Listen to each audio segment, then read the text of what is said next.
மகர ராசி அப்படின்னா உங்களுக்கான ரீடிங் இது. அடுத்த 7 நாளைக்கான கைடன்ஸ்.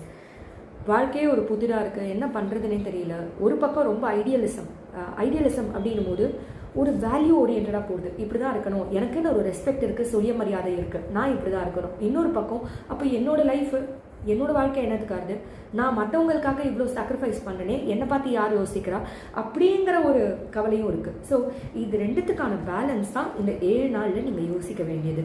என்னோட இன்ட்ரெஸ்ட்டு, நான் எப்படி என்னை வளர்த்துப்பேன் அதையும் பற்றி யோசிக்கணும், குடும்பத்தை பற்றி யோசிக்கணும், கம்பெனி நீங்கள் ஒர்க் பண்ணுறீங்கன்னா கம்பெனியை பற்றி யோசிக்கணும், இப்படி எல்லாரை பற்றியும் யோசிக்கணும். என்னை மட்டும் நான் சாக்ரிஃபைஸ் பண்ணக்கூடாது.